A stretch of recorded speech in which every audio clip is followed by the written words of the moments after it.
우리 다 같이 말씀 보시겠습니다. 오늘 함께 보실 말씀은 마태복음 9장 35절에서 36절 2절입니다.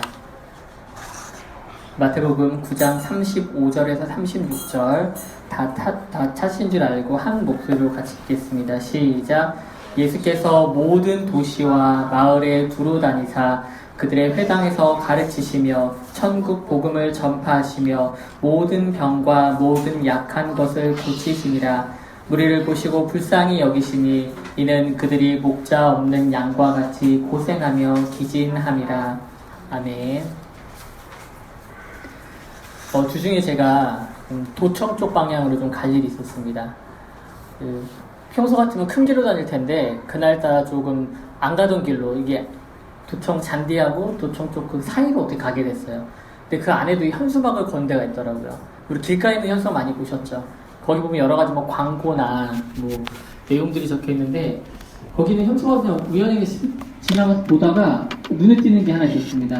바로 19절 한 구절이 현수막 길에 딱 맞게 있었는데 내용이 뭐였냐면은 뽑으려 하니 모두 잡초였지만 품으려 하니 모두 꽃이었다라는 시 한 구절이 적혀 있었습니다. 다시 한번 읽어드릴게요. 뽑으려고 하니 모두 잡초였지만 품으려고 하니 모두 꽃이었다. 풀꽃으로 유명한 나태주 시인의 다른 시의 한 구절인데요. 자전거를 타고 쑥 한번 눈으로 봤을 뿐인데 가는 내내 좀 여운이 남았습니다. 그러니까 같은 들에 핀 것들을 볼 때 뽑으려고 하는 자세를 보면은 모두 다 뽑아야 할 것 같은 잡초들인데 좀 마음을 바꾸어서 그것을 진짜 품어야 할 것으로 바라봤을 적에는 그 모두 하나같이 이름도 없고 알 수도 없지만 꽃처럼 보인다라고 하는 그런 내용이었습니다. 그래서 참 이러한 시선이 강박한 시선으로 현대를 살아가는 우리에게 조금 좀 주는 교훈이 있지 않나 싶었습니다. 예전보다 멀티미디어나 SNS가 발달하면서 오롯이 나의 생각을 좀 가다듬고 좀 조용한 가운데 지내기가 점점 어려운 것 같습니다. 나의 의지와 또 상관없이 여러 사람들과 또한 여러 매체들의 의견, 주장, 시끄러운 소리들이 가만히 있는데도 제 생각과 제 삶에 침투한다는 그런 생각이 날로 듭니다.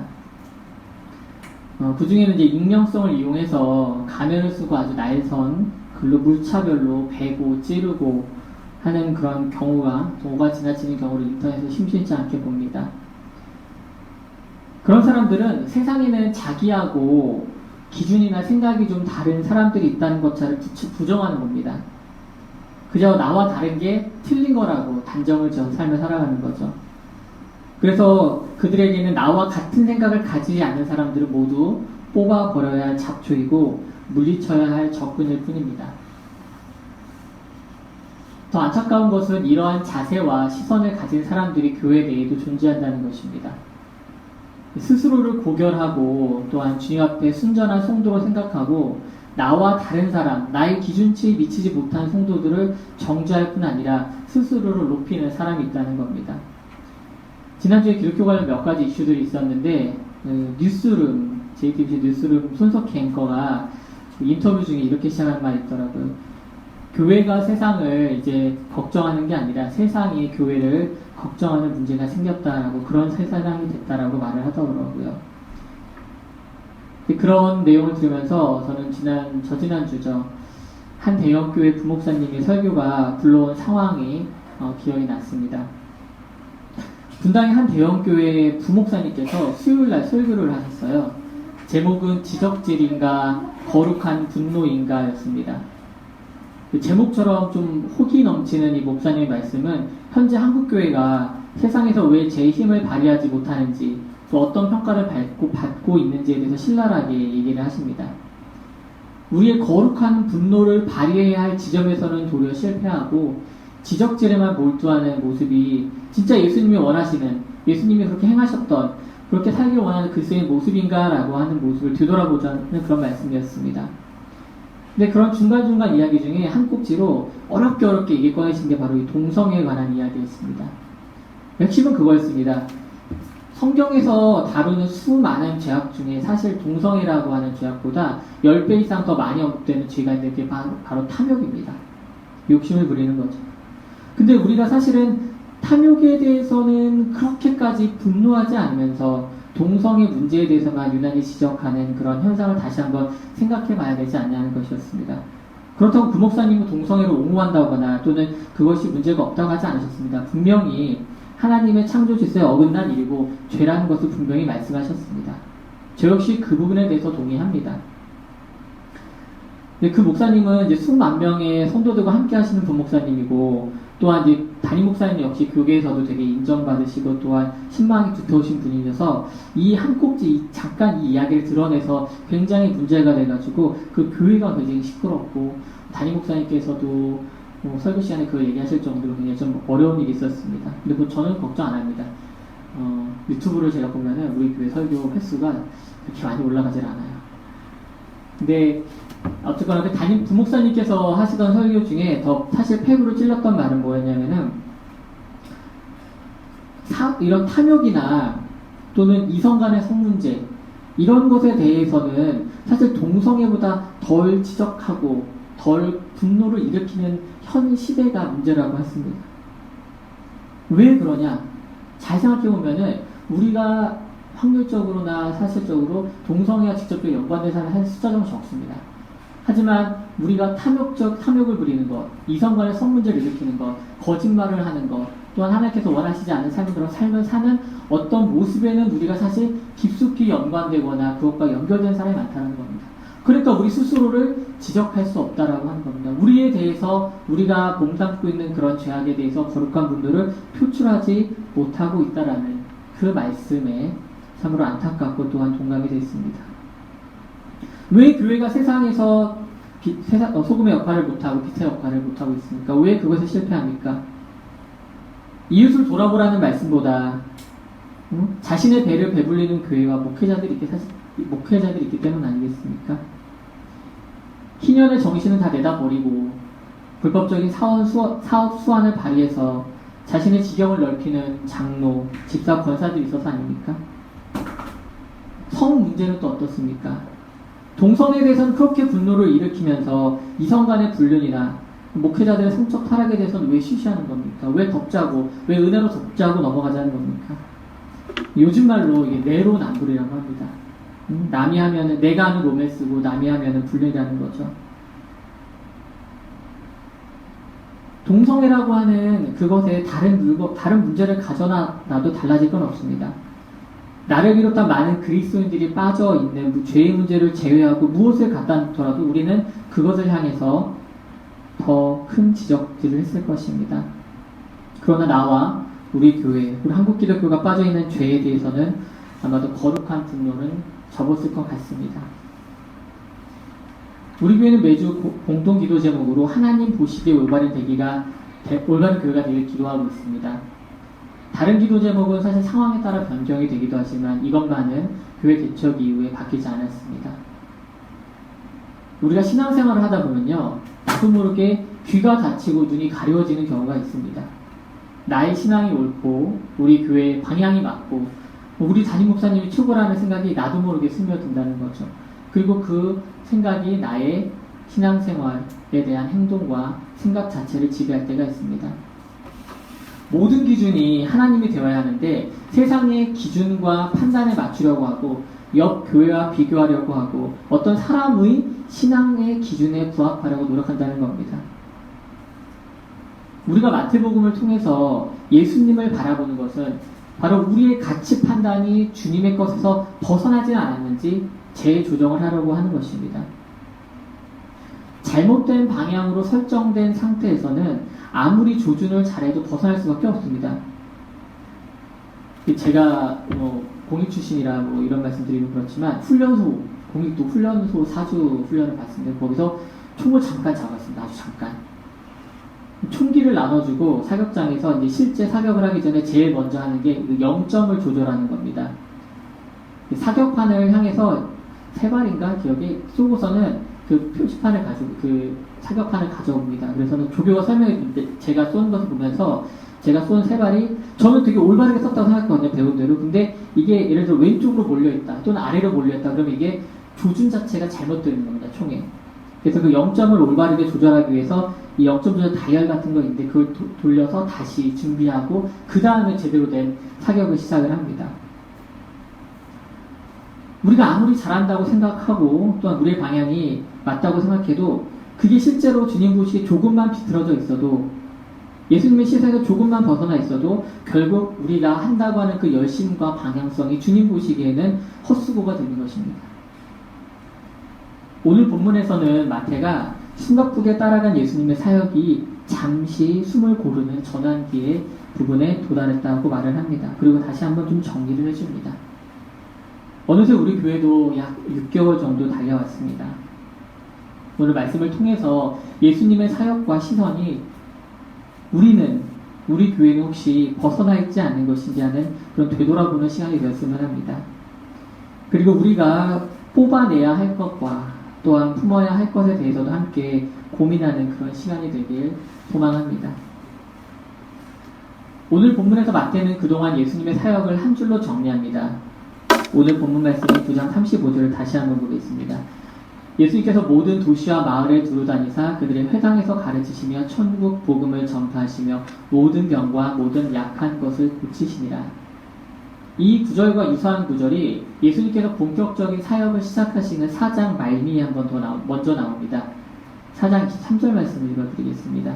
예수께서 온 갈릴리에 두루 다니사 그들의 회당에서 가르치시며 천국 복음을 전파하시며 백성 중에 모든 병과 모든 약한 것을 고치시니. 우리는 이 두 구절을 통해서 예수님의 사역의 범위와 그리고 구체적으로 어떤 사역을 하셨는지를 생각해 볼 수 있습니다. 먼저 예수님은 초기에는 본인의 거주지인 갈릴리 지역을 중심으로 사역을 하셨습니다. 갈릴리라고 하는 것은 도시 이름은 아니고 지역 이름입니다. 마치 우리가 사는 곳은 홍성군이지만 충청남도에 속하는 것처럼 예수님께서 자라신 곳은 나사렛이라는 동네였고 그곳이 바로 이 갈릴리 지역에 속한 것입니다. 갈릴리 지역은 이스라엘이 좀 위아래로 길게 생겼는데요. 이스라엘의 북쪽에 위치해 있습니다. 그래서 이스라엘 자체의 중심부는 약간 아래쪽에 예루살렘이 있는데 거기로부터 좀 멀리 떨어져 있는 지역입니다. 게다가 그 갈릴리 지역과 유대 지역, 예루살렘에 속한 유대 지역 중간에는 유대인이라면 모두 기피하는 지역이 사마리아 지역이 있었기 때문에 사실 중심부인 유대 지역으로 오가는 것도 되게 불편했습니다. 사람들이 돌아다녔거든요. 요한복음에 나오는 첫 이적, 예수님의 첫 이적이 물을 포도주로 만드는 것이었습니다. 근데 그 장소가 바로 가나라고 하는 곳입니다. 또한 우리가 앞서 보았던 마태복음 8장에서 하인의 병을 고쳐달라고 간구하던 백부장을 기억하실 겁니다. 백부장을 만난 곳이 가버나움인데 이곳 모두가 바로 이 갈릴리 지역에 속하는 대표적인 도시입니다. 예수님의 사역을 평생 동안 좀 따라가다 보면 이렇게 됩니다. 처음에 이렇게 갈릴리 지역 북쪽에서 시작했던 이 사역이 사마리아를 지나서 남쪽 유대 지역 그리고 최종적으로 예루살렘을 향하는 방향을 띄웁니다. 주변부에 계시다가 점차 중심부로 들어오시는 것이죠. 그리고 마태복음 4장과 9장 방금 읽었던 두 구절이 되게 유사합니다. 그런데 비교해보면은 예수님의 그 사역의 범위가 넓어졌다는 것을 알 수가 있습니다. 다른 부분은 다 같은데 한 가지 차이가 있다면은 4장에서는 온 갈릴리에 두루 다니셨다고 말씀을 하십니다. 하지만 9장에서는 모든 도시와 마을에 두루 다니셨다고 설명을 하고 있습니다. 예수님의 사역은 때와 장소, 사람을 가리지 않았습니다. 유대인들이 부정하다고 여겼던 아까 말씀드린 그 사마리아 지역도 서슴없이 가셨고 그곳에서 굉장히 불행한 가정사로 사람을 피해서 한낮에 물들어왔던 한 여자를 만나서 그녀에게도 복음을 전하셨습니다. 장애인, 여자, 다문화 가정, 심지어 성적으로 문란해서 사람들에게 돌에 맞아 죽기까지 몰렸던 사람에게도 그저 예수님은 그들을 품어야 할 꽃으로, 품어야 할 죄인으로 다가가셨습니다. 사람들은 손가락질하고 잡초처럼 뽑아서 자신의 주변에서 정리해버리려고 했지만 예수님은 그렇게 하지 않으셨다는 겁니다. 우리의 삶과 사역의 범위는 어떻습니까? 우리의 관심과 사랑은 어디까지 뻗어나가고 있습니까? 혹시 나만 돌아보고 혹은 내 가족, 내 친구, 우리 교회 식구들 이런 곳으로 그치진 않습니까? 아이가 처음 태어나면은 시야의 범위가 굉장히 좁다고 합니다. 제가 큰아이가 태어났을 적에 그 얘기를 어디선가 언제나 들었어요. 그래서는 큰아이가 태어나고 그 다음날 오전인가 품으로 데려왔을 적에 바로 진짜 지척에서 바로 눈앞에서 아이를 안고 아이 컨택을 했던 기억이 납니다. 처음에는 사물이 굉장히 흐릿하게 보여서 3개월이 지나야 겨우 한 30cm까지밖에 안 보이고요. 2년이 지나야 진짜 온전하게 완벽하게 눈이 발달한다고 하더라고요. 우리 그리스도인, 우리 교회의 시야도 좀 이래야 되지 않을까 싶습니다. 처음에는 당연히 그렇죠. 처음에는 구별도 잘 못하고 흐릿하게 보이지만은 시간이 지날수록 점차 우리가 주변을 더 또렷하게 보고 더 넓게 봐야 한다는 겁니다. 우리의 시선과 발걸음이 또한 우리의 그 지경이 점차 넓어져야 한다는 것입니다. 사도 바울은 이제 막 신앙을 가지게 된 고린도 교인들을 향해서 밥이 아니라 젖으로 양육했다고 말합니다. 그것이 처음에는 맞는 말이죠. 초신자들에게 교회를 시키고 교사로 성가대로 여러 가지 일로 힘들게 하면 안 됩니다. 우리가 어린애들한테 어른의 일을 시키진 않지 않습니까? 그런데 말이죠. 히브리서에 가게 되면은 또 여전히 미성숙한 신앙에 머물러 있는 사람들에게도 하는 말씀이 있습니다. 히브리서 5장 12절에서 14절 말씀입니다. 때가 오래되었으므로 너희가 마땅히 선생이 되었을 터인데 너희가 다시 하나님의 말씀의 초보에 대하여 누구에게서 가르침을 받아야 할 처지이니 단단한 음식을 못 먹고 젖이나 먹어야 할 자가 되었도다. 이는 젖을 먹는 자마다 어린아이니 의의 말씀을 경험하지 못한 자요. 단단한 음식은 장성한 자의 것이니 그들은 지각을 사용함으로 연단을 받아 선악을 분별하는 자들이니라. 우리가 한 장소에 앉아있고 한 교회에 있지만 신앙의 성숙은 다 다릅니다. 마치 우리의 나이가 다 다른 것처럼 말입니다. 하지만 우리는 신앙의 성숙을 소망해야 합니다. 나이를 먹고 키가 크는 것은 사실 시간이 지나면 자연스럽게 이루어집니다. 하지만 신앙은 다릅니다. 우리가 말씀을 스스로 읽고 신앙 성숙을 사모하고 바라며 그것을 주님께 의지하면서 의지적으로 나가야 자라날 수 있다는 것입니다. 오늘 말씀 이후에 10장에서는 예수님께서 본격적으로 제자들을 부르십니다. 단순히 부르실 뿐만 아니라 본격적으로 그들을 세상에 내보내십니다. 그동안 예수님 곁에 있으면서 배우고 익히고 또한 성장하는 그런 시간을 보냈으니 이제는 자신들의 발로 세상을 향하여 나갈 때가 된 것이라는 겁니다. 예수님은 우리도 그렇게 부르십니다. 삶과 사역의 지경을 넓혀갈 것을 원하십니다. 우리 각자가 있는 곳에서 예수의 제자로서의 제자의 삶을 살아내고 선한 영향력을 끼치는 그 범위를 넓혀가길 원하시는 겁니다. 또한 연약한 신앙에서 성숙한 신앙으로 자라나길 원하십니다. 그렇다면 어떻게 우리가 그렇게 나아갈 수 있을까요? 우리는 그것을 예수님께서 그동안 하신 사역을 이해함으로 또한 그 길을 따라감으로 그 사역을 이해하고 또한 닮아갈 수 있습니다. 예수님께서 하신 구체적인 사역은 세 가지 동사로 정리할 수 있습니다. 오늘 본문에 나옵니다. 가르치시며 전파하시며 고치시다입니다. 우리는 이미 5장에서 9장까지 말씀을 나눠오면서 주님께서 가르치시고 전파하시고 또한 고치신 내용들에 대해서 구체적으로 보아왔습니다. 주님께서는 먼저 말씀을 가르치셨습니다. 물론 예수님 이전에도 말씀을 가르치는 많은 사람들이 있었습니다. 직업적으로 구약을 해석하고 적용하고 가르치는 사람들이 많았다는 겁니다. 그럼에도 많은 사람들이 주님의 가르침에 놀랐다고 성경은 말합니다. 산상수훈을 마치면서 주님이 가르치신 것에 대한 청중들의 반응이 나옵니다. 마태복음 7장 28절과 29절입니다. 예수께서 이 말씀을 마치심에 무리들이 그의 가르치심에 놀라니 이는 그 가르치시는 것이 권위 있는 자와 같고 그들의 서기관들과 같지 아니하느니라. 서기관들과 율법 학자들의 가르침은 기존에 있던 구약의 범주에서 벗어나지 않았습니다. 도리어 사족같이 늘어난 자신들의 해석과 적용 때문에 사람들을 올가맸습니다.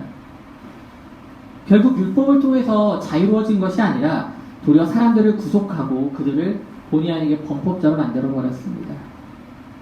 하나님께서는 사람들이 죄를 경계하고 또한 하나님이 누구인가를 정확히 알기 위해서 율법을 주셨는데 서기관과 율법학자들은 율법으로 하나님께 가는 것을 더 어렵게 만들어버린 것입니다. 그래서 주님께서는 그들을 향해서 이렇게 호통을 치시는 겁니다. 화 있을진저 외식하는 서기관들과 바리새인들이여, 너희는 천국 문을 사람들 앞에서 닫고 너희도 들어가지 않고 들어가려 하는 자도 들어가지 못하게 하는도다. 하지만 예수님의 가르침은 달랐습니다. 왜냐하면 예수님은 그분 그 자체로 이미 권위 있는 분이셨고 그분을 통해 말씀이 새로워졌고 또한 완성되었기 때문입니다. 산상수훈에서 예수님의 첫 선포가 무엇입니까? 너희들은 복이 있는 자들이라는 것입니다. 심령이 가난하고 애통해하는 사람들에게 천국이 준비되어 있고 하나님의 위로가 있을 것이기 때문에 복이 있다고 말씀하십니다.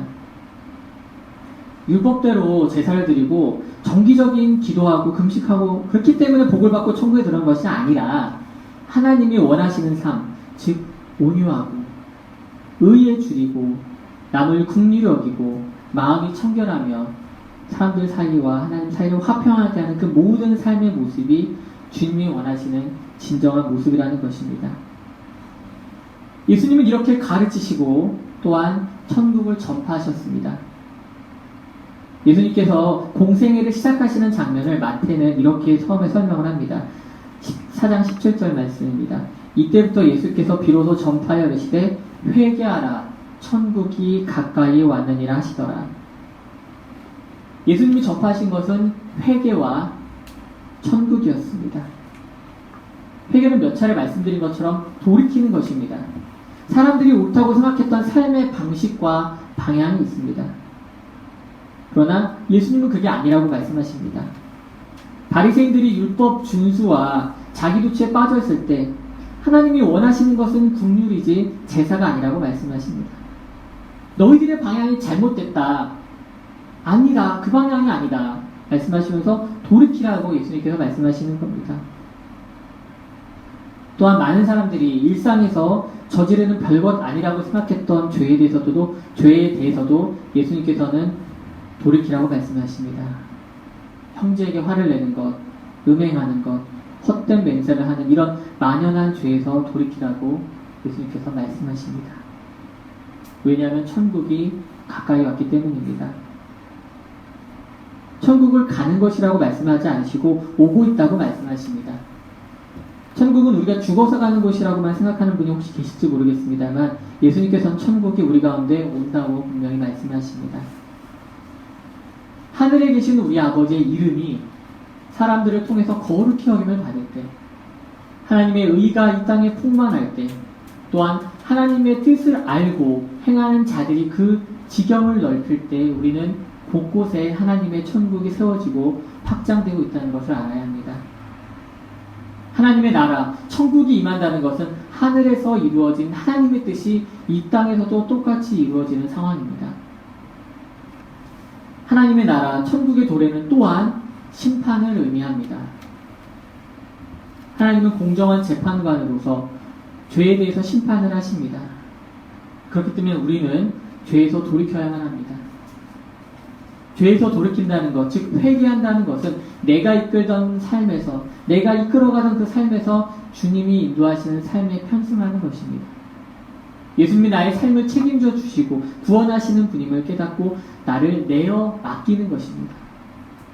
사랑하는 성도 여러분, 예수님께서는 말씀을 통해서 우리에게 천국 복음을 가르치시고 전파하시고 또한 그렇게 지금도 하고 계심을 믿으시기 바랍니다. 주님께서는 권위 있는 분이시지만 억지로 여러분을 이 자리에서 굴복하게 하지 않으십니다. 믿음을 강요한다거나 억압하지 않는다는 겁니다. 도리어 말씀을 듣고 판단하길 원하십니다. 주님은 우리를 주님의 옆자리로, 바로 옆자리로 초대하십니다. 초청하고 계십니다. 나와 함께 길을 가자고 권유하고 계시는 것입니다. 부디 그 복된 자리에 저와 여러분이 함께해서 함께하는 그 큰 복을 누리시길 주님의 이름으로 축원합니다. 주님께서 하신 일은 고치시는 일이었습니다. 또한 예수님은 여러 모양으로 육체적, 정신적 고통 가운데 있는 자기 백성들을 고치셨습니다. 주님은 한 사람 한 사람을 향한 연민의 마음을 가지고 계셨습니다. 어린아이부터 여자, 이방인, 나이 든 사람 할 것 없이 주님은 그들을 향한 사랑의 마음을 가지고 계셨기 때문에 고통을 외면하지 않고 기꺼이 먼저 다가가 고쳐주셨습니다. 고치셨다는 것은 단순히 아픈 것을 낫겠다는 그런 것만으로는 표현이 사실 부족합니다. 나병 환자를 낫게 하신 장면 아마 기억하실 겁니다. 나병 환자는 앞서 말씀드린 대로 유대 사회에서 굉장히 부정한 사람으로 취급됐기 때문에 정상적인 사회의 일원으로서 살아갈 수가 없었습니다. 저녁이 되면 성 밖으로 나가야 했고 보호받지 못하면서 살았습니다. 주님께서는 그 나병이라고 하는 병을 고치기도 하셨지만 그 무엇보다 중요했던 것은 그가 일상의 삶으로 돌아올 수 있도록 온전히 회복시키셨다는 겁니다. 예수님께서 바리새인들에게 손가락질 받았던 적이 있습니다. 바로 얼마 전이었습니다. 근데 그게 장면을 생각해보면 말씀을 가르칠 때가 아니었습니다. 그냥 세리들하고 또한 바리새인들 기준의 죄인들하고 식사하시는 장면이었을 뿐입니다. 세상에서 손가락질 받고 사람 취급도 못 받던 사람들에게 예수님은 도리어 다가가셨습니다. 그런데 바리새인들이 그것에 대해서 손가락질합니다. 예수님께서 다가가신 것은 당연합니다. 왜냐하면 그곳에 치유받아야 하고 또한 회복되어야 하는 사람들이 있었기 때문입니다. 주님은 그곳에서 의사가 되어주시고 또한 구세주가 되어주십니다. 아픈 자들을 고치시고 죄인들을 죄에서 구원하시는 것입니다. 주님은 본인이 이 일을 위해서 이 땅에 오셨다고 분명히 말씀하십니다. 높은 자리에 오르고 고위 공직자들과 밥을 먹고 권력을 논하고 세상 정치를 논하려고 이 땅에 오신 것이 아니라는 것입니다. 그런 거 생각해보면 참 요즘에 기독교 뉴스를 보면서 참으로 부끄럽고 좀 안타깝습니다. 물론 좋은 뜻으로 기독교 정신을 가지고 당을 만들어서 기존 정치에 들어가려는 분도 계실 수 있죠. 그런데 정당을 만들고 국회의원이 되지 않으면 하나님의 사랑과 정의를 행하지 못할까요? 주님께서 고치신 것이 정치 현실과 국제사회, 권력 문제 이런 것이었습니까? 주님은 시스템을 바꾸는 것보다 한 사람 한 사람에게 관심을 기울이시고 고쳐나가는 것부터 시작을 하셨습니다. 생각해 보십시오. 세상은 계속 바뀝니다. 권력자도 바뀌고요. 세상을 이끄는 1등 국가도 시간이 지나면 바뀝니다. 다 사라집니다. 심지어 교회도 그렇습니다. 지금 유럽의 교회를 보십시오. 관광지가 되었죠. 미국의 교회, 큰 교회들 파산했다는 소식이 하루 멀다 하고 들려옵니다. 다 한국교회 미래 모습일 수 있습니다. 그러나 그리스도인들이 남습니다. 주님을 진정으로 만난 한 사람이 남기 때문에 기독교가 이 땅에서 사라지지 않는 것입니다. 저와 여러분도 그 중에 한 사람을 믿습니다. 주님께서 다가와 고치시고 품으신 그러한 귀한 한 사람임을 믿으시기 바랍니다. 주님은 사람들을 향해 앞서 말씀대로 아주 깊은 연민의 마음을 가지고 계셨습니다. 주님은 죄에 빠진 우리를 향해 목자가 없는 양과 같다고 오늘 본문에서 말씀하십니다. 양은 목자가 없으면요 멀리 내다보지 못합니다. 원래 그래요. 그러다 보니까 각자 제가 가고 싶은 데 막 흩어져 버리는 습성이 있습니다. 그나마 목자가 있어야 풀이 많은 곳으로 인도도 받고 목도 축이는 물가로 인도를 받는데 목자가 없으니까 스스로 먹을 것을 찾고 마실 것을 찾다가 그렇게 막 헤매다가 기진하게 된다는 것입니다. 주님께서는 우리가 지금 그렇다고 말씀하십니다. 우리 잘 살고 있습니까? 내가 내 입으로 살아보려고 하니까 잘 풀리던가요? 삶에 지치고 기진맥진한 이 상황이 왜 이렇게 상황에 처한 걸까요? 나는 열심히 살았다고 하고 최선을 다했다고 생각했는데 왜 이렇게 사는 걸까요? 바로 내가 목자 없는 양과 같기 때문입니다. 성경에서 오늘 말하는 그 목자 없는 양이 나의 모습이기 때문입니다. 양은 시야가 좁습니다. 고개를 제대로 쳐들지도 못해요. 그러니까 바로 내가 보는 그 상황에서는 열심히 살았을지 몰라도 결국 나를 사랑해주고 보살펴주는 목자가 없으면은 저 멀리서 나를 물으려고 하고 해치려고 하는 사자와 이리가 안 보입니다. 그들의 공격에 우리가 넘어질 수밖에 없습니다. 죄의 타깃이 될 수밖에 없다는 겁니다. 죄는 우리의 삶을 무너뜨립니다. 죄가 우리 삶에 대해서 로마서 1장에서는 바울이 이렇게 얘기합니다. 죄가 무너뜨린 우리의 삶의 모습, 모든 불의, 추악, 탐욕, 악의가 가득한 자요. 시기, 살인, 분쟁, 사기, 악독이 가득한 자요. 이 모든 상황은 바울이 말씀하기로는 그들 마음에 하나님을 두기 싫어할 때 생겨나는 모습이라고 말을 합니다. 즉 우리 가운데 목자가 없을 때 우리의 상태라는 것입니다. 주석을 찾아보니까 성경에 나온 이 고생하고 기진하다라는 표현이 찢어져 내팽겨지다라는 의미를 가지고 있다고 하더라고요. 목자가 없을 때 그 자리에 들어오는 것이 누굴까요? 결국은 거짓 목자이고 혹은 강도들이라는 겁니다. 근데 거짓 목자나 강도들은 양에 대해서 그렇게 대합니다. 찢어지고 내팽겨치는 거죠. 양을 보호의 대상으로 보는 것이 아니라 자신의 이득을 위해서 갈취하는 대상으로 보는 겁니다. 그러니 우리의 삶이 이처럼 망가지고 무너지는 것입니다. 그러나 주님은 참된 목자로 우리를 돌보십니다. 참된 목자에 대한 말씀은 요한복음에서 이렇게 말씀하고 계십니다. 도둑이 오는 것은 도둑질하고 죽이고 멸망시키려 하는 것뿐이요 내가 온 것은 양으로 생명을 얻게 하고 더 풍성히 얻게 하려 하는 것이라. 나는 선한 목자라. 선한 목자는 양들을 위하여 목숨을 버리거니와 삭구는 목자가 아니요 양도 제 양이 아니라. 이리가 오는 것을 보면 양을 버리고 달아나니 이리가 양을 물고 가고 또 해치느니라. 달아나는 것은 그가 삭구는 까닭에 양을 돌보지 아니함이나 나는 선한 목자라. 나는 내 양을 알고 양도 나를 아는 것이 아버지께서 나를 아시고 내가 아버지를 아는 것 같으니 나는 양을 위하여 목숨을 버리노라. 선한 목자이신 예수님의 말씀대로 양인 저와 여러분을 위해 목숨을 십자가 위에서 내어주셨습니다. 주님을 모를 때는 우리가 목자가 없는 양 같았으나 이제 우리는 목자가 있는 양이 되었음을 믿으시기 바랍니다. 우리를 위해 기꺼이 목숨을 내어주신 그 목자가 예수 그리스도이심을 믿으시기 바랍니다. 세상에서 사람들은 다른 사람을 도구로 취급합니다. 나에게 이로운 사람인지 판단을 합니다. 나의 이득을 위해서 어떻게 저 사람을 사용할까라고만 생각을 합니다. 그러다 이용 가치가 없어지면 버리고 바꾸는 일이 비일비재하죠. 그러나 교회는 달라야 합니다. 주님은 우리를 그렇게 대하지 않으셨습니다. 오늘 말씀을 시작하면서 뽑으려고 하니 잡초이고 품으려고 하니 꽃이 없다는 시를 잠깐 말씀드렸습니다. 나의 시각으로 세상을 바라보고 주변 사람들을 보면 뽑아내야 살 사람들 투성 같습니다. 그런데 주님의 시선으로 다시 한번 사람을 보면 다 품어야 할 꽃인 것입니다.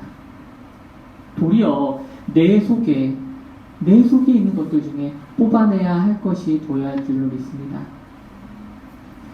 오늘 주님의 행적을 돌아보며 우리의 신앙을 돌아보길 원합니다. 우리가 진정 예수의 제자로 주님이 가신 길을 따라가고 있는지 방향을 맞추어 보는 시간이 되었길 소망합니다. 주님이 우리를 향한 마음을 깊이 품으시고 주님의 부르심을 응답하며 사는 저와 여러분이 되길 주님의 이름으로 축원합니다.